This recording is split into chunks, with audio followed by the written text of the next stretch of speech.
आमंत्रित करतो इतिहासाचा शोध घेत भविष्याचा वेध घ्यायला लावणारे ज्येष्ठ व्याख्याते आणि ज्यांचा आवाज, ज्यांचं व्याख्यान, ज्यांचा आवाज ऐकला की अंतःकरणात परिवर्तनाची बीज रोवली जातात आणि पुन्हा एकदा नव्याने उभं राहण्याची ताकद मिळते. त्यांच्या जरा स्वागत करा.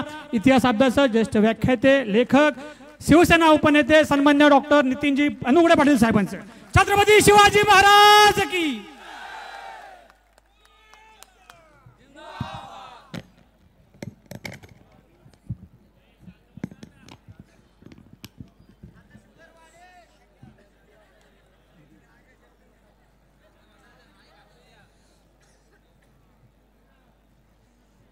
महाराष्ट्राचं कुलदैवत छत्रपती शिवाजी महाराज, वंदनीय हिंदुहृदय सम्राट शिवसेना प्रमुख बाळासाहेब ठाकरे, आदरणीय पक्षप्रमुख उद्धवजी ठाकरे, राष्ट्रवादी काँग्रेसचे अध्यक्ष सन्मान्य शरदचंद्रजी पवार, सन्मान्य राहुलजी गांधी, मंचावर उपस्थित असलेले महाविकास आघाडीचे सर्व घटक पक्षाचे सन्मान्य पदाधिकारी. खरं तर ही स्नेहलताईंच्या प्रचाराची सभा आहे का विजयाचा गुलाल उधळणारी सभा आहे?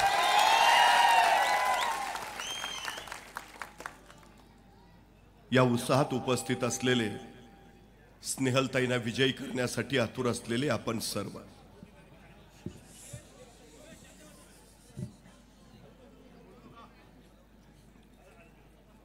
ही भूमी छत्रपती शिवाजी महाराजांच्या जाज्वल्य इतिहासाची आहे.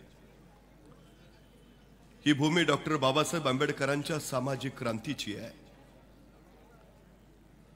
आधी लगीन कोंढाण्याचं मग रायबाचं असं म्हणत स्वराज्यासाठी समर्पित होणाऱ्या तानाजी मालुसरेंची ही भूमी आहे.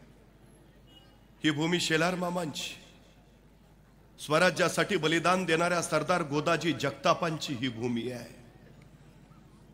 ही भूमी शत्रूशी झुंजणाऱ्या आणि दिलेर खानाला कडकडीत लढा देणाऱ्या मुरारबाजी देशपांडेंची आहे. निष्ठावंतांची मांदियाळी इथं जन्माला आली, पण त्याच मातीत फितुरी आणि पक्ष फोडणारे इथं तयार झाले. हे या मातीचं सगळ्यात मोठं दुर्दैव आहे.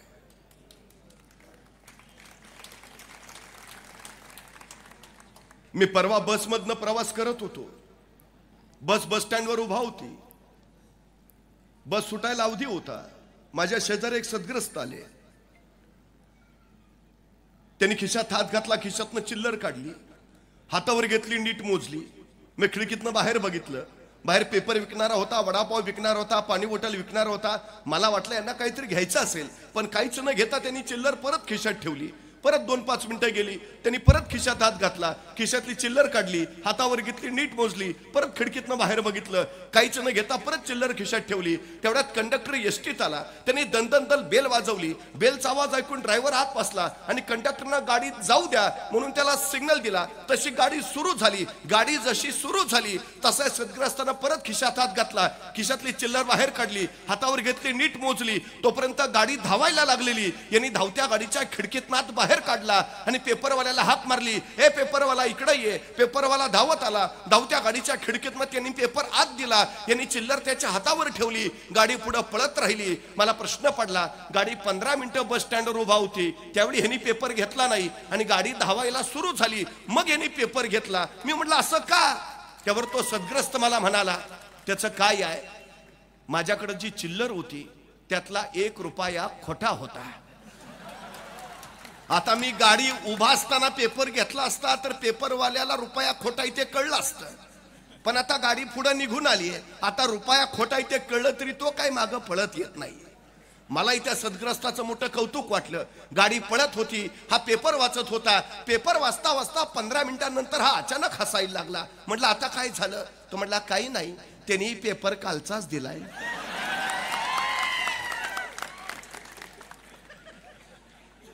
महाडकरांना मला एवढंच सांगायचं आहे, निवडणुका आल्या की एसटी महामंडळाचे अध्यक्ष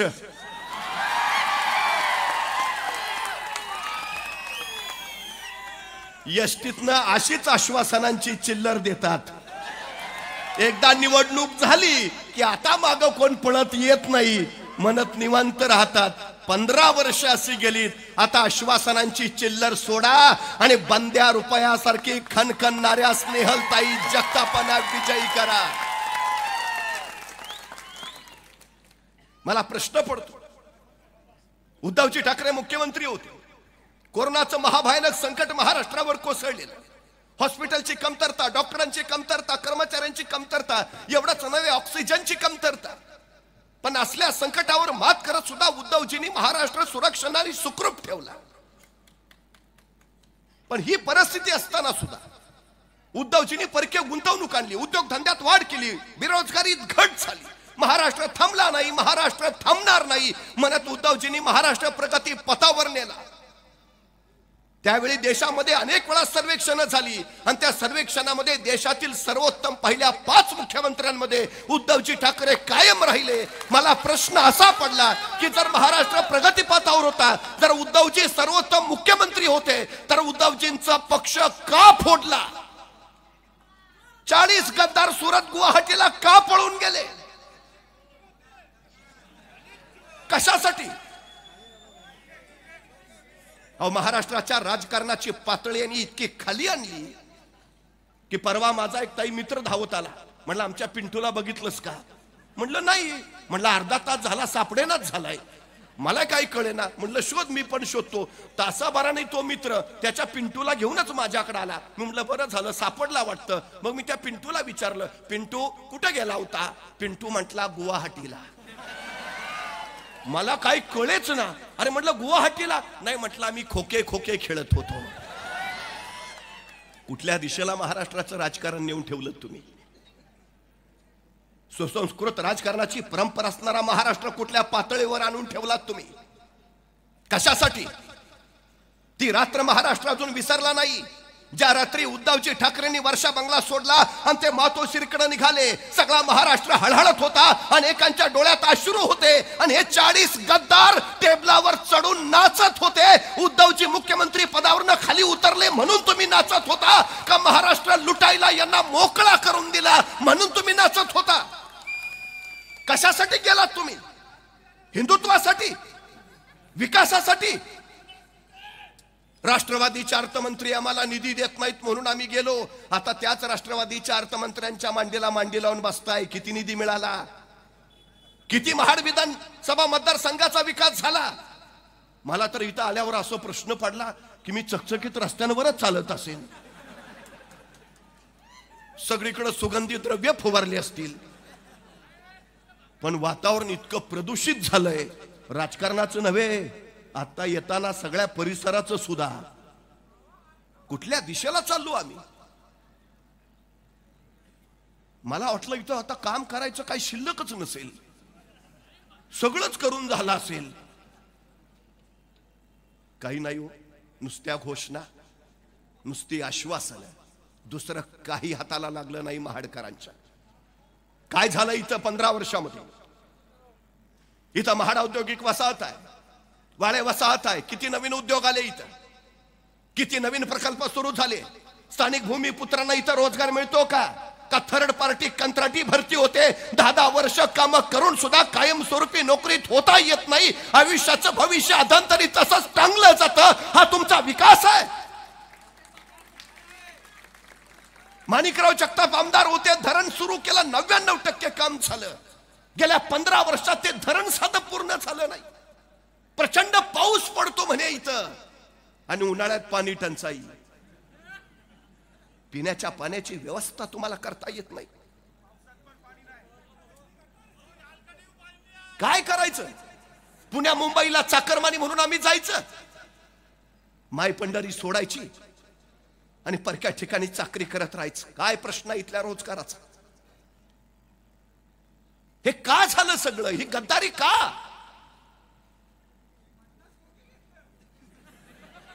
अहो तेवढ्यावर भागलं असतं तरी चाललं असतं, पण गेल्या 2.5 वर्षात महाराष्ट्राचं जे नुकसान झालंय ना, ते पुढची 15 वर्ष भरून येणार नाही, हे लक्षात घ्या.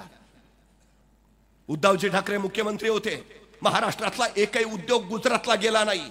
पण उद्धवजी ठाकरे मुख्यमंत्री पदावरनं उतरले आणि एक एक एक एक एक एक उद्योग गुजरातला निघाला. लाखो तरुणांना नोकऱ्या देणारा IFC प्रकल्प गुजरातला, वेदांता फॉक्सकॉन गुजरातला, सेफ्रॉन प्रकल्प गुजरातला, जो टाटा एअरबसचा प्रकल्प महाराष्ट्रात होणार होता, परवा महाराष्ट्राच्या नाकावर टिचून पंतप्रधानांनी त्याचं गुजरातच्या वडोदऱ्यात उद्घाटन केलं.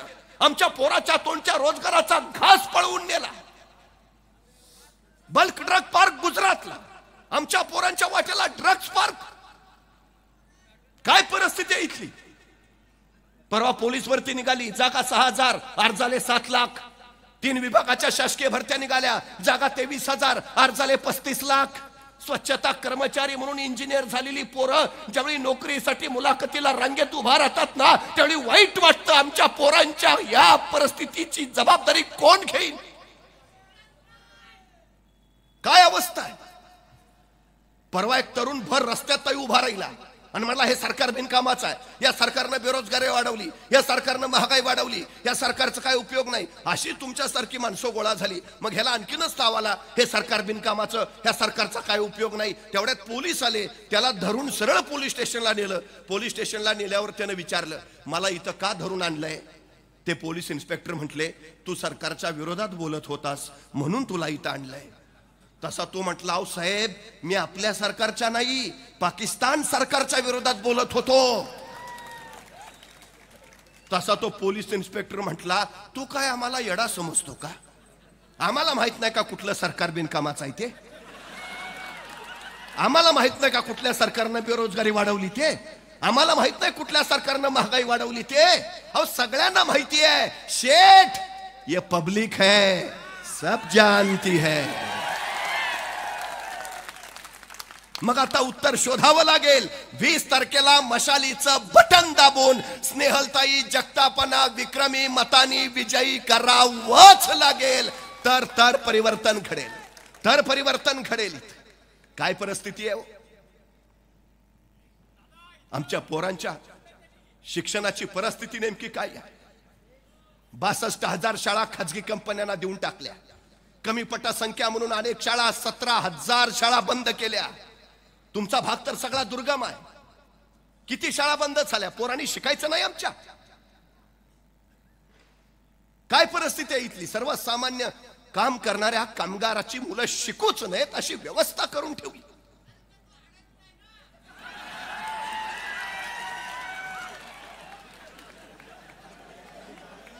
तेच तर बदलायचं आहे ना.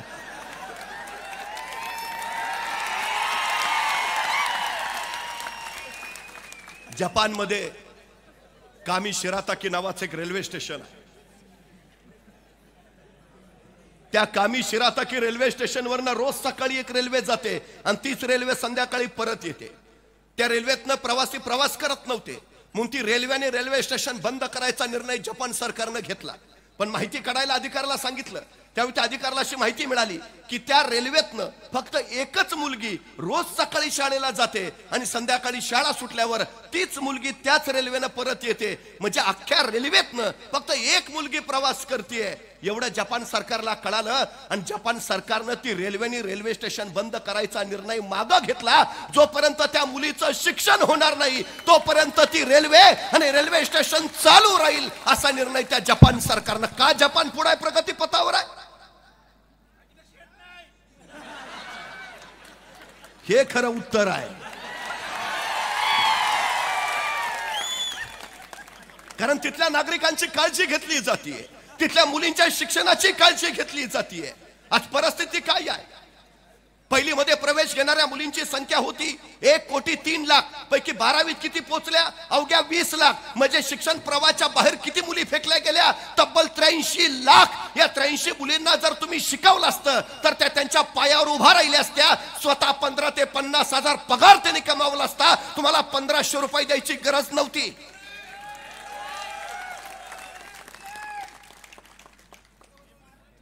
पण परिस्थिती काय इथली. अहो हे अध्यक्ष झाल्यावर तर यांनी भलताच निर्णय क्रांतिकारी घेतला. मी म्हंटल हे म्हणतील गळक्या एसट्या दुरुस्त करू, चांगले ड्रायव्हर ठेवू. ह्यांनी सांगितलं पुणे मुंबई शिवनेरी बसमध्ये शिवनेरी सुंदरी नेमू. मला तर नमस्कारच करावासा वाटला.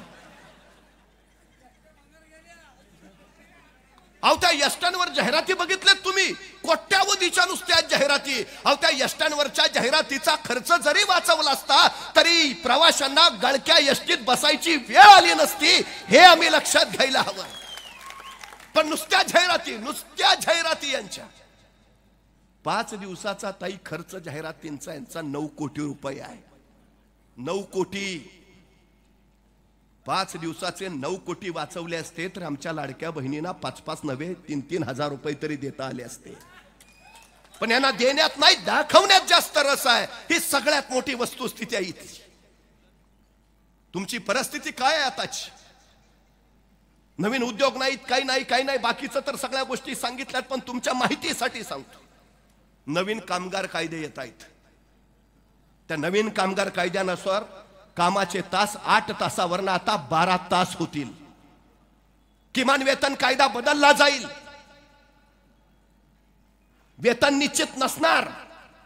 ठेकेदारी पद्धत आणली जाईल जी मुळातच इथं आहेच. कंत्राटी भरती, कायमस्वरूपी नोकरीची हमी नाही. कामगारला पेन्शन अजिबात नाही, विषय संपला आता तो. कामगार कल्याण, कामगार सुरक्षा याच्या तरतुदीमध्ये सुद्धा प्रचंड बदल केला जाईल. वाऱ्यावरची वरात होईल कामगारांचं जगणं. हे सरकार का नको आहे आम्हाला? कष्टकऱ्यांच्या कामगारांच्या पाठीशी ठामपणे उभा राहणारं सरकार आम्हाला हवंय, जे महाविकास आघाडीच्या माध्यमाने महाराष्ट्राचा विकास करेल. आम्हाला त्या दिशेला जायचं, हे पहिलं आपण लक्षात घेतलं पाहिजे. आज महागाई गगनाला भिडली. इथं फक्त भात पिकतो. चालू वर्षी तांदळाचे दर प्रचंड कोसळतील, कारण ह्यांनी मागच्या काही वर्षातच एवढा तांदूळ आयात करून ठेवलाय. तुम्ही कुणाच्या भल्यासाठी राज्य करता? 1,38,000 कोटीचा सोयाबीन आयात करून घेतला. सोयाबीनचा शेतकरी पुरता मारून टाकला. 22 लाख टन कपाशी आयात करून टेकली. कपाशी उत्पादन करणारा शेतकरी संपून गेला. तूर डाळीचं तेच. शेतकऱ्याला मिळतं का इथं? दुसरीकडे महागाई गगनाला भिडली. 1600 रुपये तेलाचा डबा 2200 रुपयाला झाला. 140 रुपये किलोचं खोबरं 220 रुपयाला गेलं. 90 रुपये किलोचे शेंगदाणे 180 रुपयाला झाले. महागाई. त्याच्याही पेक्षा पुढची महत्वाची गोष्ट, हे सरकार जाईल ना त्यावेळी महाराष्ट्रावर 8.25 लाख कोटीचं कर्ज करून जाईल. महिन्याला 56,000 कोटी व्याजाची देतो नुसते आपण. गेल्या वर्षभरात, अजून हे वर्ष संपायचं आहे, 82,000 कोटीचं कर्ज उचललं त्यांनी. आणि पुढच्या वर्षीच्या ऍडव्हान्स मध्ये 1 लाख कोटीचं पण उचललंय. पूर्वी 6 महिन्याला उचलत होते, नंतर महिन्याला उचलायला लागले ना, आता आठवड्याला 25,000 कोटीचं कर्ज उचललंय. कुणी जर म्हणत असेल आपल्या डोक्यावर अजिबात कर्ज नाही, येडायस. ह्या सरकारनं तुझ्या डोक्यावर 65,000 रुपयाचं कर्ज करून ठेवलंय. इथं जन्माला येणारा प्रत्येक मुलगा हा कर्ज बाजारी म्हणून जन्माला येईल. इतकी विचित्र परिस्थिती करून ठेवली आहे. कुठल्या विकासाच्या बाता सांगतो आम्ही? काय नेमकं सांगतो? नुसत्या घोषणा, नुसत्या. आता सांगतात कर्जमाफी करतो, मग 2.5 वर्ष तुमचे हात कुणी धरले होते? आता सांगतात हे करतो ते करतो. अरे 2.5 वर्ष तुम्हाला अडवून कुणी धरलं होतं? प्रश्न आम्हाला पडला पाहिजे ना, हा का नाही त्यावेळी केलं? परवा मी पुण्यात होतो भाजी मंडईत. ड्रायव्हरला म्हणलं गाडी आत लाव. मी बाहेरच उभा राहिलो. तेवढ्यात माझ्या शेजारी एक गजरेवाला होता. त्याची कौशल्य गजरे विकायची असली अफाट होती. तो आल्या गेल्या महिलांकडे बघायचा आणि म्हणायचा, ओ ताई गजरा घ्या, 1 महिना सुकणार नाही. ओ ताई गजरा घ्या, 1 महिना सुकणार नाही. अहो गजरा न घालणाऱ्या महिलाही वळून वळून बघायच्या. असला कसला गजरा आहे, 1 महिना सुकणार नाही. अर्ध्या तासात त्याची पाठी संपत आली. 5-6 गजरे राहिले असतील. तेवढ्या त्याच्या समोरून एक मॅडम निघालेल्या. त्या मॅडमला बघून तो म्हणाला, ओ ताई गजरा घ्या, 1 महिना सुकणार नाही. तशा मॅडम तिथूनच वळाल्या. त्याला म्हणाल्या, हो गेल्या महिन्याचा अजून तसाच आहे. आता निवडणुका आल्यात ना, हे परत येतील. हे करतो ते देतो, 15 लाख खात्यावर जमा करतो. सरळ सांगा, गेल्या वेळचे अजून तसेच आहे.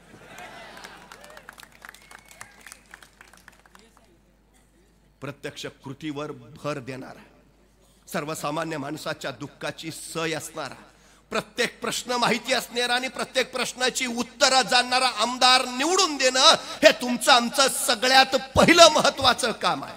15 वर्ष ज्यांच्या हातून काही झालं नाही ते या पुढच्या 5 वर्षात काय करणार? त्यामुळे निश्चितपणे कृतीशील मतदारसंघाचा विकास करायचा असेल तर स्नेहलताई जगताप यांना विजयी करावंच लागेल. त्यांना आमदार करावं म्हणून ही निवडणूक नाही, कुणा एका पक्षाला विजयी करायची म्हणून ही निवडणूक आहे. तुमचं उद्याचं 5 वर्षाचं भविष्य घडवणारी ही निवडणूक आहे. तुमच्या उद्याच्या पिढीला तुम्ही काय देणार ते ठरवणारी ही निवडणूक आहे, हे पहिलं लक्षात ठेवा.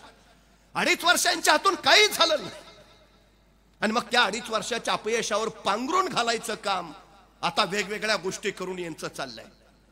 मग कुणीतरी येतो, बटेंगे तो कटेंगे. त्याला सांगायला हवं, हा महाराष्ट्र आहे. रुमना बाजूला टाकून दिल्लीच्या तख्ताला धडका देणारा महाराष्ट्र, चिनाबच्या पल्याड जाऊन अब्दालीच्या नांग्या ठेचणारा महाराष्ट्र, बचेंगे तो और भी लढेंगे म्हणत उत्तरे थैमान घालणारा महाराष्ट्र, मरहट्टा हूं मारूंगा तो चढकर मारूंगा असं कडाडणारा महाराष्ट्र. हा महाराष्ट्र ना बटेगा ना कटेगा, लड़ेगा, जीतेगा और आगे भी बढ़ेगा. पूर्वी आम्हाला शाळेत सांगितलं जायचं, दगडावर दगड घासला की ठिणग्या उडतात. मग अग्नीचा शोध लागला. आता ह्यांना नवा शोध लागलाय, जातीवर जात घासली, धर्मावर धर्म घासला की ठिणग्या उडतात. मग आग लागते आणि मग त्याच्यावर आपल्याला आपल्या सत्तेची पोळी भाजून घेता येते. सावध राहायला हवं, सजग राहायला हवं. शिवसैनिक ज्यावेळी शिवबंधन बांधतो ना, त्यावेळी छत्रपती शिवाजी महाराजांचा 18 पगड जातीचा हा महाराष्ट्र एक संघ ठेवायची शपथ घेतो. तो शिवबंधन बांधतो त्यावेळी महाराष्ट्रातल्या महिलांची सुरक्षा आणि सन्मान करायचं वचन देतो. काय अवस्था आहे वाच, काय परिस्थिती आहे इथली. कल्याणच्या सुभेदाराची सून मराठी सैन्याच्या हाती पडली, ती महाराजांच्या समोर आणली गेली आणि त्या अत्यंत सुंदर असलेल्या सुभेदाराच्या सुनेला पाहून महाराज म्हणाले, अशाच आमच्या आई होत्या सुंदर रूपमती, आम्ही सुंदर झालो, वदले छत्रपती. अरे शत्रूच्या मुलीला सुद्धा आईच्या सन्मानानं परत पाठवणाऱ्या छत्रपती शिवाजी महाराजांचा महाराष्ट्र आहे. हे महाराष्ट्राचं चारित्र्य आहे. त्या महाराष्ट्रामध्ये 3.5 वर्षाच्या चिमुरडीवर बलात्कार होतो. कधी बदलापूर, कधी बोबदेव घाट, कधी कोल्हापूर, कधी नागपूर, कधी नवी मुंबई. कुठल्या दिशेला चाललो आम्ही? त्या 3.5 वर्षाच्या चिमुरड्या पोरीवर अत्याचार झाला म्हणून लोक एकत्र आले, पेटून उभा राहिले, तर त्यांच्यावर सुद्धा लाठी हल्ला केला गेला. आम्ही आमच्या चिमुरड्यासाठी न्याय मागायचा नाही. हे राज्य कुणाचं, कुणासाठी आहे? उद्धवजी ठाकरे मुख्यमंत्री होते, त्यांच्या 2.5 वर्षात महाराष्ट्रात एकही जातीय दंगल झाली नाही. उद्धवजी ठाकरे मुख्यमंत्री होते, त्यांनी शक्ती कायदा संमत केला महिला सुरक्षा आणि महिला सन्मानासाठी. पण 2.5 वर्ष हे सरकार आहे, उद्धवजींनी संमत केलेला शक्ती कायदा या सरकारला केंद्राकडून साधा मंजूर करून आणता आला नाही. अंतरवाली सराटीमध्ये मराठा समाज आंदोलन करत बसला, तर त्यांच्यावर सुद्धा तुम्ही लाठी हल्ला केला, वारकऱ्यांवर लाठी हल्ला केला. अरे कुठल्या दिशेला राज्य चाललंय? काही आमचे वारकरी पंढरपूरला जातात. एक माऊली शेतात काम करत होती, तिला वारी पंढरपूरला जाताना दिसली. ती शेतातनं बाहेर आली आणि त्या वारीतल्या मागच्या माणसाला तिनं जवळ बोलावलं. स्वतःच्या कमरेच्या पिशवीतनं 500 रुपये काढले आणि त्याच्या हातावर ठेवले आणि सांगितलं, तेवढं पंढरीला गेलास की विठोबाच्या पायावर ठेव. वारी पुढे निघाली तशी त्या माऊलीची मुलगी धावत धावत आली. अगं आई, कोण होता तो? अगं होता वारीतला. अगं ओळखीचा ना पाळखीचा? कसं काय 500 रुपये दिलंस? नाहीच ठेवलं विठ्ठलाच्या पुढं म्हणजे? तशी ती माऊली म्हणाली, हे बघ, तो नक्की माझं 500 रुपये विठोबाच्या पायावर ठेवल. अगं कशावर? ना त्याच्या खांद्यावर भगवा झेंडा होता ना, त्याच्यावर. ज्याच्या खांद्यावर भगवा झेंडा, बस तो सगळ्यात मोठा विश्वास असतो. तो फसवणूक करणार नाही, तो विश्वासघात करणार नाही. स्नेहलताई जगतापांनी विश्वासाचा तो भगवा खांद्यावर घेतलाय. जे बोलतील ते करतीलच, जे सांगतील ते करून दाखवतीलच. हा विश्वासाचा बाणा, ही ताकद सगळ्यात मोठी या भगव्या ध्वजात आहे. आम्हाला त्या दिशेनं पुढे जायचं आहे. खरं तर परवा मालवणात बांधलेला छत्रपती शिवाजी महाराजांचा पुतळा 8 महिन्यात कोसळला.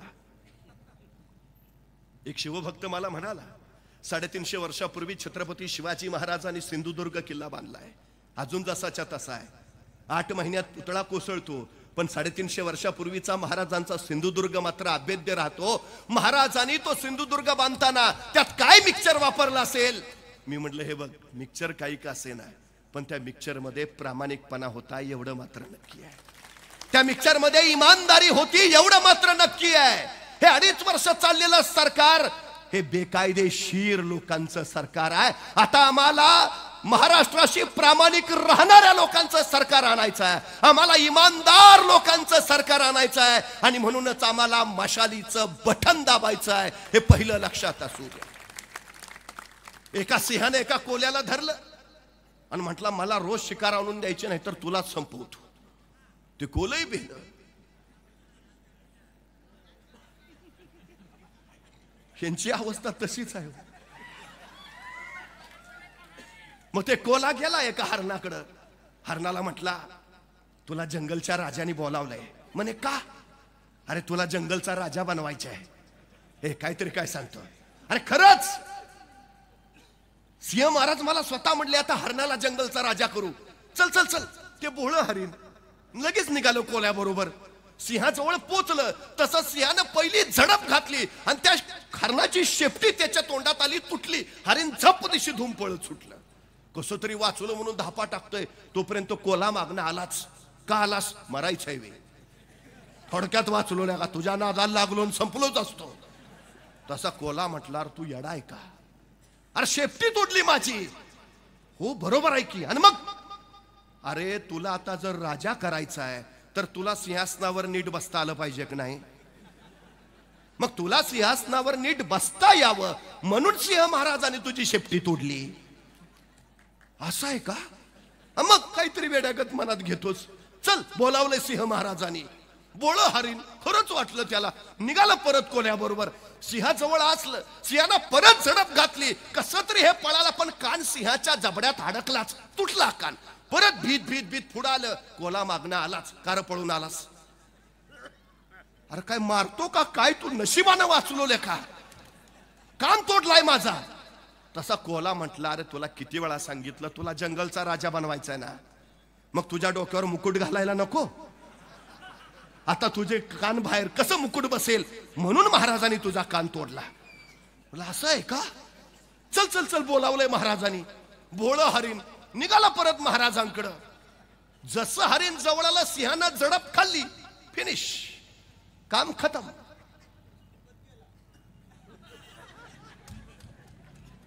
दोन 2009 शेपटी गेली. मागच्या ह्याला कान गेल्यात. आता 24 डोकं शाबूत ठेवा.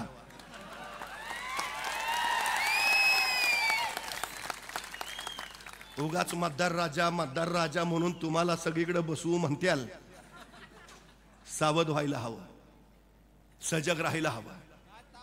आणि सगळ्यात महत्वाची गोष्ट, यावेळी जर सजग झाला नाही तर लक्षात असू द्या, उद्याची पिढी आपल्याला विचारेल, महाराष्ट्र लुटला जात होता त्यावेळी तुम्ही काय करत होता?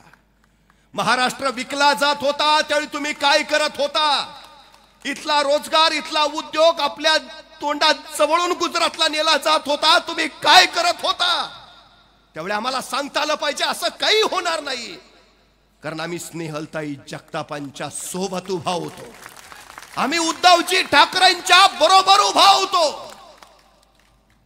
आम्ही महाविकास आघाडीच्या सोबत उभा होतो. ज्या मशालीनं छत्रपती शिवाजी महाराजांनी स्वराज्याचं अग्निहोत्र पेटवलं, ज्या मशालीनं आई जगदंबे पुढं महाराष्ट्र धर्माचं साकडं घातलं, ज्या मशालीनं स्वातंत्र्य लढ्यामध्ये क्रांतीच्या ज्वाळा निर्माण केल्या, ती मशाल आता पेटवायची आणि महाराष्ट्रातला अंधार दूर करायचा. तो येत्या 20 तारखेला जाताना एवढंच सांगतो, जर जगणं करायचं असेल खुशालीचं तर बटन दाबा मशालीचं. जय महाराष्ट्र. धन्यवाद पाटील साहेबांनी आपल्या त्वेषपूर्ण व्याख्यानाने आपल्या सगळ्यांच्याच मनात परिवर्तनाची बीज आज रोवली. निश्चितपणे कार्यकर्त्यांचा उत्साह आणि ऊर्जा ही